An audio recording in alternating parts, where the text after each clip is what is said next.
Hello and welcome to electrical power. आज हम discuss करने वाले हैं डीसी मशीन के बारे में।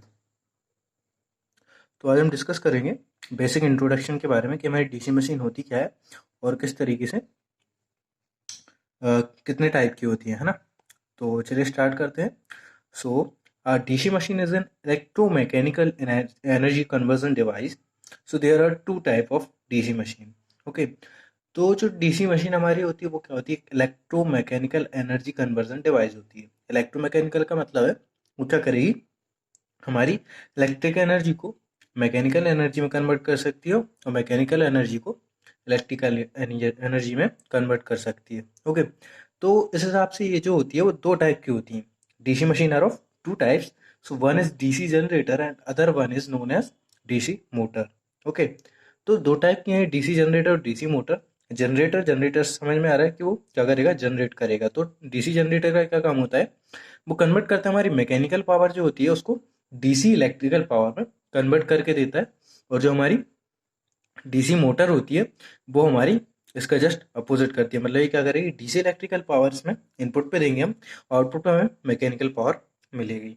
ओके, तो इस तरीके से डीसी मशीन की अगर हम बात करें तो वो एक इलेक्ट्रोमैकेनिकल कन्वर्जन डिवाइस हो जाती है ना, जो कि दो टाइप की होती है। जो एक जो है वो हमारा डीसी जनरेटर है और दूसरा डीसी मोटर है। तो अगर हम बात करें एसी मोटर की, तो एसी मोटर जो होती है हमारी वो, तो जो एसी मोटर होती है हमारी वो हम क्या करते हैं, इंडस्ट्रियल एरिया में उसका यूज करते हैं, है ना। वहां पे हमें क्या करना पड़ता है, इलेक्ट्रिकल पावर को मैकेनिकल पावर में कन्वर्ट करना पड़ता है। तो वहां पे हम एसी मोटर्स का यूज करते हैं।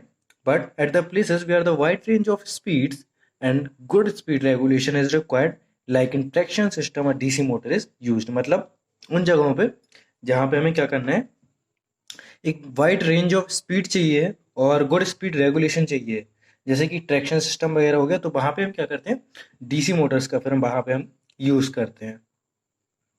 तो आई होप इतना क्लियर हो गया होगा, है ना। तो अगर हम इसके कंस्ट्रक्शन की बात करें तो डीसी मोटर और डीसी जनरेटर दोनों का जो कंस्ट्रक्शन होता है वो नियरली नियरली सेम होता है ना। डीसी जनरेटर में क्या करता है, उसमें क्या होता है, इनपुट हम जो है वो अप्लाई करते हैं शाफ्ट पे। जैसे क्या होती है, शाफ्ट जैसे रोटेट होगी तो आर्मेचर पे करंट ईएमएफ आएगा, करंट आएगा, वो क्या होगा, आर्मेचर से हम जैसे उसमें करंट जनरेट होता है तो आर्मेचर से फिर क्या होता है, वो हमारे पास रेक्टिफायर्स लगे रहते हैं। तो उन रेक्टिफायर से क्या करते हैं, हम करंट को एसी टू डीसी कन्वर्ट करते हैं और ब्रशेस की हेल्प से फिर हम इसे क्या करते हैं, जनरेटर से बाहर निकाल लेते हैं और लोड कनेक्ट कर देते हैं, है ना। तो और मोटर में क्या होता है, हमारा मोटर में हम इनपुट पावर जो है वो इलेक्ट्रिकल देंगे और आउटपुट में हमें मैकेनिकल पावर मिलेगा। तो दोनों के जो कंस्ट्रक्शन है वो लोग सेम होते हैं, नियरली नियरली, है ना, सेम ही होंगे। So the generator is employed in a very protective way, hence there is an open construction type. But the motor is used in the location where they are exposed to dust and moisture, and hence it require enclosures, for example dust proof, है ना। तो क्या होता है, जो Motors वगैरह हम use करते हैं तो मोटर्स क्या है, ऐसी जगहों पे हमें यूज करनी पड़ती है जहाँ पे डस्ट भी है, मॉइस्चर भी है। तो क्या करना पड़ता है, हमें मोटर को प्रोटेक्शन देना पड़ता है ना। तो hence it is requires enclosures, जैसे कि कैसे हम उसको डस्ट प्रूफ करते हैं, फायर प्रूफ करते हैं, है ना। तो इस तरीके से हम उसको प्रोटेक्ट करते हैं। तो ये तो हो गया हमारा बेसिक इंट्रोडक्शन कि डीसी मशीन क्या होती है, कितने टाइप से होती है ना। तो दो टाइप होते हैं और इनका कंस्ट्रक्शन दोनों का, चाहे डीसी जनरेटर हो मोटर हो, दोनों का नियरली सेम होता है ना। और ये ज़्यादातर ट्रैक्शन सिस्टम में यूज़ की जाती है। अब हम देखते हैं इसका कंस्ट्रक्शन के बारे में, basic construction of a DC machine. So the rotating electrical और DC machine has mainly two part, one is stator and other one is rotor. कोई भी डीसी मशीन हो जो रोटेट करने वाली हो तो उसमें दो पार्ट कॉमन है। पहला क्या होगा, हमारा स्टेटर होगा, दूसरा जो होता है वो रोटर होता है। स्टेटर मतलब वो पार्ट जो घूमता नहीं, रोटेट नहीं होता है ना, और रोटर हमारा रोटेट होने वाला पार्ट। तो जो स्टेटर और रोटर है ना, वो क्या होता है, एक दूसरे से सेपरेट होते हैं, है ना। उन दोनों के बीच क्या होता है, एक एयर गैप होता है। Okay, so the stator is the outer frame of the machine and is immovable. Immovable का मतलब है यहाँ पे वो मूव नहीं करता है ना। तो स्टेटर जो है वो आउटर फ्रेम होता है मशीन का, जो क्या होता है, इमूवेबल होता है।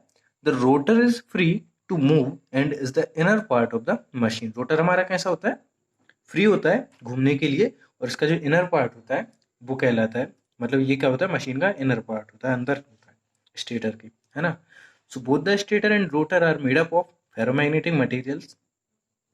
Slots are cut on the inner periphery of the stator and the outer periphery of the rotor, है ना। क्या होगा, जैसे कि ये हमारा डायग्राम है ना, ये हमारी डीसी मशीन है। तो इसमें क्या होता है, अगर हम स्टेटर की बात करें तो स्टेटर जो रहता है उस पर क्या होते हैं, स्लॉट्स रहते हैं। स्लॉट्स मतलब कुछ इस तरीके से, ये जो है इसमें क्या होंगे, स्लॉट्स होंगे। स्लॉट्स का क्या काम होता है, स्लॉट्स में अपन क्या करते हैं, कंडक्टर वायर लगाते हैं ना, वायरिंग करते हैं उसमें, है ना। तो जो स्टेटर की इनर पेरीफेरी रहते हैं, इनर पेरी मतलब ये अंदर वाला हिस्सा, है ना, तो इस पे स्लॉट्स होते हैं। और जो हमारा रोटर होता है उसके आउटर पेरीफेरी पे स्लॉट्स होता है। आउटर पेरीफेरी मतलब बाहर की तरफ, तो यहाँ पे स्लॉट्स रहते हैं। So the conductors are placed in the slots of the rotor and the stator. They are interconnected to form winding. Okay. तो अब इसमें क्या होगा, हम स्टेटर और रोटर दोनों पे हमें क्या करना होगा, वाइंडिंग भी करनी होगी।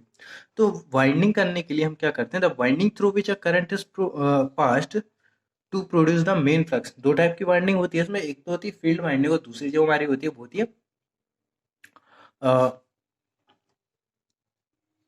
Armature winding. दूसरी हमारे कौन सी होगी, आर्मेचर वाइंडिंग होगी।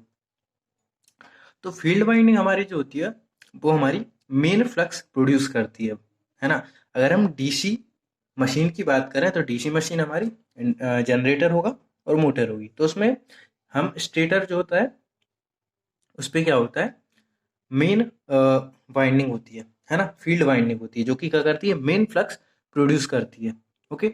और जो हमारा रोटर होता है, तो रोटर को हम डीसी मशीन में रोटर ना बोल के आर्मेचर बोलते हैं, है ना। डीसी मशीन में उसको हम आर्मेचर बोलते हैं रोटर को। तो आर्मेचर पे जो वाइंडिंग होती है ना, वो हमारी कौन सी होती है, आर्मेचर वाइंडिंग कहलाती है। So, the winding through which a current is passed to produce the main flux is called the field winding, and a winding in which voltage is induced is called the armature winding. Okay. तो यहाँ पे क्या है, जो winding हमारे जिसमें हम क्या करेंगे, मेन फ्लक्स प्रोड्यूस करेंगे, है ना। मेन फ्लक्स प्रोड्यूस होगा जिस भी वाइंडिंग में, वो हमारी कहलाती है फील्ड वाइंडिंग। और जिस वाइंडिंग में वोल्टेज इंड्यूस्ड हो रहा है, ईएमएफ इंड्यूस्ड हो रहा है, उसको हम बोलते हैं armature winding. Okay. So to provide main flux in some of the machine permanent magnet is also used. हमें मेन फ्लक्स अगर प्रोड्यूस कराना है तो उसमें हम क्या करते हैं, कुछ मशीनों में क्या करते हैं, परमानेंट मैग्नेट्स का यूज करते हैं, जिसकी वजह से क्या होता है, मेन फ्लक्स जो है प्रोड्यूस हो जाता है ना। इसके बारे में हम आगे डिस्कस करेंगे जब हम टाइप पढ़ेंगे इसके, है ना। तो अलग अलग टाइप के होते हैं, तो उनके बारे में हम आगे चल के देखेंगे। बट यहाँ पे जो है वो दो टाइप की वाइंडिंग्स होती हैं, है ना। अब यहाँ पे एक नोट है कि अगर हम क्या कर रहे हैं, डीसी जनरेटर, डीसी मोटर जो होती है उसमें फील्ड वाइंडिंग जो होती है वो स्टेटर पे की जाती है ना। और आर्मेचर वाइंडिंग जो होती है वो आर्मेचर यानी कि रोटर पे की जाती है। बट अगर हम सिंक्रोनस जनरेटर और सिंक्रोनस मोटर की बात करें तो इसमें जस्ट अपोजिट होता है। मतलब इसमें क्या होगा, हमारी फील्ड वाइंडिंग जो है वो रोटर पे की जाएगी और जो आर्मेचर वाइंडिंग है वो स्टेटर पे की जाएगी। जस्ट अपोजिट होगा सिंक्रोनस मोटर और सिंक्रोनस जनरेटर में सिर्फ, है ना। लेकिन अगर हम डीसी जनरेटर और डीसी मोटर की बात करें तो वहाँ पे फील्ड वाइंडिंग हमेशा स्टेटर पे होती है और आर्मेचर वाइंडिंग हमेशा रोटर मतलब आर्मेचर पर होती है ना। तो ये तो था इसका बेसिक कंस्ट्रक्शन। इसका ये रहा कंस्ट्रक्शन डायग्राम, जिसमें ये जो हमारा बाहर का आउटर फ्रेम होता है स्टेटर, जो हमारा कहलाता है योक बोलते हैं वैसे, है ना। यहाँ पे पोल्स रहते हैं, पोल्स पर हम क्या करते हैं, फील्ड वाइंडिंग को अपनी वाइंड करते हैं। तो ये रही हमारी, ये फील्ड वाइंडिंग कहलाएगी जो कि इन पोल्स पे रहती है ना। ये हमारा जो है वो आर्मेचर कहलाता है। इस आर्मेचर में ये जो है वो हमारे स्लॉट्स कहलाते हैं, है ना।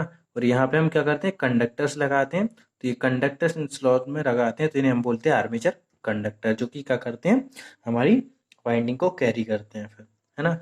यहाँ पे हम बीच में कम्यूटेटर लगाते हैं, है ना। कम्यूटेटर का काम क्या होता है, ये हमारी एसी जो भी बन रही है तो हमारे इसको क्या करता है, कन्वर्ट करके हमें डीसी में देता है ना। फिर उस कन्वर्ट हुई इलेक्ट्रिसिटी को, है ना, जो इलेक्ट्रिक पावर है उसको हम क्या करते हैं, ब्रशेस की हेल्प से बाहर निकाल लेते हैं टर्मिनल बॉक्स। फिर हम क्या करते हैं, उससे लोड कनेक्ट कर देते हैं, है ना। तो ये इसका काम होता है। इसके बारे में हम पढ़ेंगे, इसकी कंस्ट्रक्शन पार्ट के बारे में डिटेल्स में, है ना, कौन सा पार्ट क्या काम करता है। तो यहाँ पे जो हमारे ब्रशेस हैं वो क्या होते हैं, स्टेबल होते हैं, मूव नहीं कर रहे होते हैं, क्योंकि ब्रशेस का यूज़ हम यहाँ पे इसलिए करते हैं क्योंकि हम क्या कर रहे हैं, मशीन क्या है, रोटेट हो रही है ना। तो अगर मशीन रोटेट हो रही है तो क्या होगा, अगर हम डायरेक्ट वायर कनेक्ट करेंगे तो वायर क्या होंगे, मशीन रोटेट होने पर उलझ जाएंगे, है ना, और कनेक्शन टूट जाएंगे। तो इसलिए हम क्या करते हैं, ब्रशेस का यूज़ करते हैं। ब्रश क्या होते हैं, इस जो हमने यहाँ पे कम्यूटेटर यूज़ किया है, तो कम्यूटेटर से क्या होता है, ये पावर हम यहाँ से निकाल लेते हैं, है ना। तो हमारे ब्रशेस जो हैं वो पावर सप्लाई कर देते हैं और हम टर्मिनल बॉक्स में निकाल के लोड कनेक्ट कर लेते हैं। ओके, तो आज का हमारा टॉपिक जो basic introduction and basic construction of DC machine वो कंप्लीट होता है। नेक्स्ट पार्ट में हम देखेंगे construction part of DC machine. Okay, thank you.